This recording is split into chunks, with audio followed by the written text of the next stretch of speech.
ብዙ ወላጆች የህፃናት ኪሎ የሚጨምረው በምግብ ብቻ የሚመስላቸው አሉ። ነገር ግን ይህ እጅግ የተሳሳተና ትክክል ያልሆነ ሐሳብ ነው። እናም በዛሬ ቪዲዮአችን በተለይ ከ8 ወር በላይ ያሉ ህፃናት በቀላሉ ህፃናት ኪሎአቸው እንዲጨምር ወይንም ኪሎአቸው ደግሞ እንዳይጨምር እንደ እንቅፋት የሚሆኑ ዋና ዋና ነጥቦችን እናያለን ማለት ነው። ዋና ዋና ነጥቦችን እናያለን። በዚህ ቪዲዮ ልጆቻችሁ ኪሎአቸው ያልጨመረበት ዋና ምክንያት ምን እንደሆነ በዚህ ቪዲዮ ነጥቡን ልታገኙት ስለምትችሉ እስከ ቪዲዮ መጨረሻ ድረስ ሐሳቡን ተከታተሉት። የእናንተ ልጅ የምን ችግር ነው ያለበት? የምግብ ነው ወይንስ የሌሎች የሚሉትንም መፈተሽ እንድትችሉ አታድርጌ ነው ያዘጋጀውላችሁ ማለት ነው። እስከ ቪዲዮ መጨረሻ ድረስ አብራችሁኝ ቆዩ። ሐሳብ አስተያየት ካላችሁ በኮሜንት ላይ አስቀምጡልኝ። እባካችሁ ቪዲዮውን ላይክ እና ሼር በማድረግ ለሌሎች እንዲደርስ ማድረጋችሁን አትዘንጉ። ወደ ቀዳሚው ነጥባችን ስንሄድ 8 ወር የሆነው ህፃን የተለያዩ የእድገት ለውጦችን እንዲሁም ኪሎችን ለመጨመር እፊት ከነበረው እየቀነሰ ነው የሚመጣው። ማለትም 3 ወር ላይ በእጥፍ ኪሎ ይጨምር የነበረ አሁን ላይ ግን የተወሰነ ጋፕ የማለት ሂደቶች ይኖራሉ። ከዛ በተጨማሪ ግን ህፃናት ኪሎአቸው እንዳይጨምር ከሚያደርጉት ዋና ዋና መርሆች ውስጥ ቁጥር 1 ምንድነው? በቂ እንቅልፍ ወይንም እረፍት አለማድረግ ነው። ህፃናት በረጅምና ጥልቅ በሆነ የእንቅልፍ ሂደት ውስጥ በሚሆኑበት ሰዓት ሰውነታቸው የእድገት ሆርሞንን በከፍተኛ መጠን ያመነጫል። ይህ ሆርሞን በከፍተኛ መጠን በሚመነጭበት ሂደት ለአእምሮ እድገት ከእግር ጥፍር አንስቶ እስከ ራስ ጠጉር ድረስ እያንዳንዱ የእድገት ዑደት የሚካሄደው በእንቅልፍ ውስጥ ባሉበት ሂደት ስለሆነ ይህ ደግሞ ለነሱ በእጅጉኑ ያግዛቸዋል ማለት ነው። ከዛም ባለፈ በእረፍትና በእንቅልፍ ሂደት ውስጥ በሚሆኑበት ጊዜ የሚያወጡት ኢነርጂና የሚያባክኑት ነገር ስለሚቀንስ ሰውነታቸው የተጠቀሙትን ምግብ ሰብሰብ አድርጎ ለሰውነት ግንባታ እንዲውል ያደርጋቸዋል ማለት ነው። በዚህም ጊዜ ኪሎአቸው የተወሰነ ለውጥ ያመጣል። የአእምሮ እድገታቸው ይፋጠናል። ሰውነታቸውም የተለያዩ የበሽታ የመከላከል አቅማቸው እንዲዳብር ያደርጋል ማለት ነው። እናም ለምሳሌ 8 ወር ላይ ያለ ህፃን ምን ያክል መተኛት አለበት የሚለውን ስናይ በቀን ውስጥ በ24 ሰዓት ውስጥ ከ12 እስከ 14 ሰዓታትን በእንቅልፍ ሂደት ውስጥ ማካተት አለበት። ለ14 ሰዓት ያክል በእንቅልፍ ማሳለፍ መቻል አለበት። ልጆቻችሁ በቂ እንቅልፍ የማይተኙ ከሆነ ሰውነታቸው የመቀጨጭ ሂደት ያመጣል ማለት ነው። የመቀንጨር ሂደት ያመጣል ማለት ነው። በተለይ ቀን ላይ ቶሎ ለማስተኛት መሞከር፣ አልተኛ በሚሏችሁ ሰዓት እንኳን አብራችሁ ለመተኛት መሞከር፣ እንዲሁም ምግብ አብልታችሁ እንዲተኙ የማድረግ ስራዎችን መስራት መቻል አለባችሁ። እንቅልፍ ለህፃናት እጅግ በጣም ጠቃሚ ነገር ነው ማለት ነው። ስለዚህ እንቅልፍ ላይ ልዩ ትኩረት አድርጋችሁ ስሩ።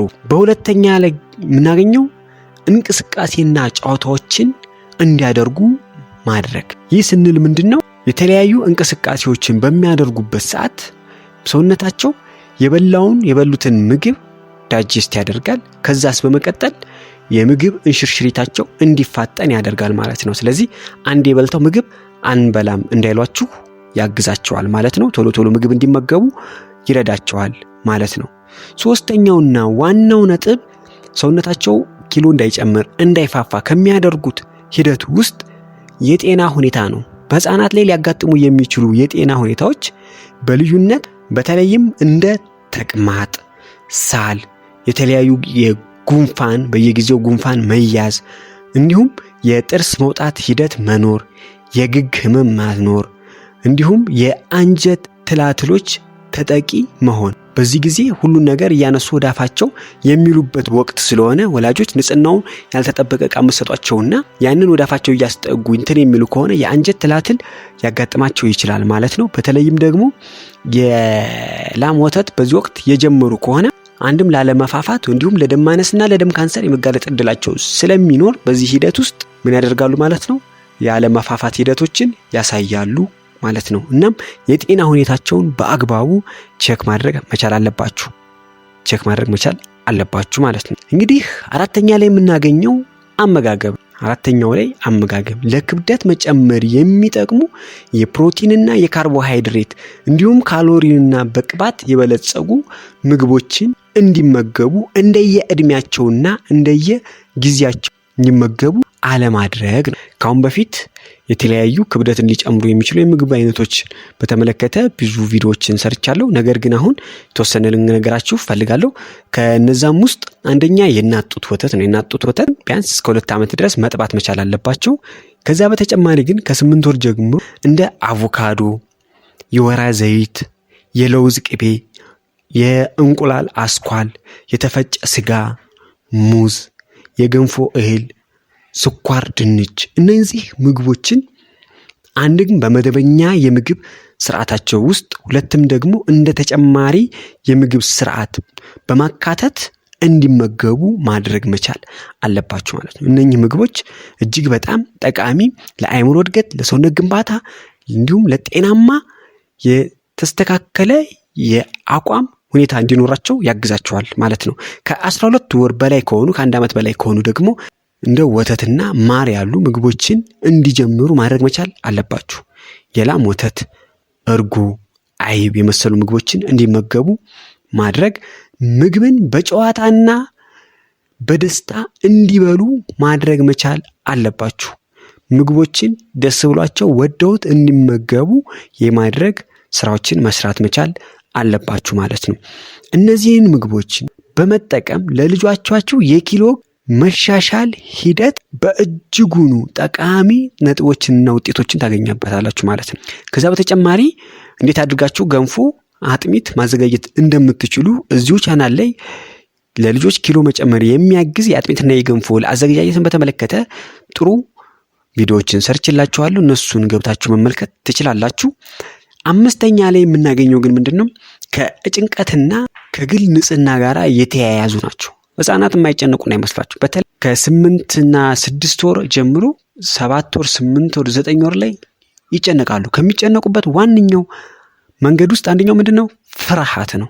ምግብ አልበላም ሲሉ ቁጣ ካለ፣ የሚገላመጣቸው ሰው ካለ፣ የሚያስፈራራቸው ካለ፣ የቤት ውስጥ ከባድ የሆነ ጭቅጭቅ ካለ፣ እንደዚህ አይነት ነገሮች ካሉ ከፍተኛ የሆነ ስጋትና ጭንቀት፣ ፍራቻ እንዲፈጠርባቸው ያደርጋል ማለት ነው። ስለዚህ በዚህ ሂደት ውስጥ ሳይኮሎጂካሊም አካላዊም የመጎዳት ሂደታቸው ይጨምራል ማለት ነው። እነዚህን መቀነስ መቻል አለባችሁ። እስካሁን የዘረዘርኳቸውን መተውና ማስወገድ መቻል አለባችሁ። ከዛ በተጨማሪ 6ኛ ላይ የምናገኘው ውሃ እንዲጠጡ ማድረግ። ችላ ልትሏቸው ትችላላችሁ። በዚህ በተለይ ከ8 ወር ጀምሮ ያሉ ህፃናት ውሃ ቶሎ ቶሎ ሊጠማቸው ይችላል። እንዲሁም ውሃ ሲጠማቸው ውሃ ስጡኝ ላይሉ ይችላሉ። ውሃ አይሉም ጭራሽም ውሃ ጠማኝ ውሃ ጠጡኝና ብዙ ወላጆች የመዘንጋት ጭራሽ ዝም የማለት ሂደቶች ሁላ ይኖራሉ እና ድርቀት እንዲፈጠርባቸው ከዛም አልፎ ደግሞ ለአንጀትና ለሰውነት ፈሳሽ እጥረት እንዲጋለጡ ያደርጋል እና በተደጋጋሚ ውሃ ጠምቷቸው እንደሆነ መፈተሽ መቻል አለባችሁ። ቶሎ ቶሎ ውሃ በየ1 ሰዓቱ በየ30 ደቂቃው ለመስጠት መሞከር መቻል አለባችሁ ማለት ነው። ስለዚህ ውሃ በደንብ በቂ ውሃ ማግኘታቸውን እርግጠኛ መሆን መቻል አለባችሁ። 7ኛ ላይ የምናገኘው ዋናው ነጥብ ደግሞ ጄኔቲክ ነው። ጄኔቲክ እንግዲህ ከዘር ይወራረሳልና አንዳንድ ልጆች በጄኔቲክ ሰውነታቸው ኪሏቸው ፍፍትና ወፍራም የሆኑ የመቀጠል ሂደቱ ይኖረዋል። አንዳንድ ህፃናቶች ላይ ደግሞ ቅጭጭ የማለት ሂደት ሊኖር ይችላል። እንዲሁም ከቁመት አንጻርም ከፀጉርም አንጻር ከአይንና ከአፍንጫ ከማንኛውም የሰውነት አካል አንጻር ከቤተሰቦቻቸው ወርሰው ሊያስቀጥሉ የሚችሉበትም ሂደት እንዳለ ይህን ከግንዛቤ ውስጥ መውሰድ አለባችሁ። እንኳን አይደለም እንደዚህ አይነት ጤናማ የሆኑ ነገሮች ቀርቶ በጄኔቲክ ሊተላለፉ የሚችሉ የህመም አይነቶች ስላሉ ማለት ነው። እንደዚህ አይነት ነገሮችን ከፈለጋችሁ ቀጣይ ቪዲዮ ሰራላችኋለሁ፣ ኮሜንት ማድረግ ትችላላችሁ ማለት ነው። እና እነዚህ አይነት ነገሮች መኖራቸውንና አለመኖራቸውን ማረጋገጥ መቻል አለባችሁ። ልጄ ኪሎ አልጨምራለ፣ ልጄ ቀነጨረ፣ ልጄ የአእምሮ እድገት እንዲጨምር ምን ላድርግ ብላችሁ የምታስቡ ማንኛውም በተለይ ከ8 ወር በላይ ያሉ ልጆች ያሏችሁ ሰዎች እነዚህን ነጥቦችን በእርግጠኝነት መተግበር መቻል አለባችሁ። ለውጥም ታገኙባችኋላችሁ ማለት ነው። በስተመጨረሻ ለዛሬ ያያስኩላችሁ ይህንን ይመስላል ማለት ነው። በቀጣይ ሌላ ቪዲዮ ይዤላችሁ እመጣለሁ። አብራችሁኝ ስለቆያችሁ እጅግ አድርጌ አመሰግናለሁ። ቻናላችንን ሰብስክራይብ፣ ቪዲዮአችንን ደግሞ ላይክ በማድረግ አብሮነታችሁን ግለጹልኝ። ወዳችኋለሁ። ባይ ባይ።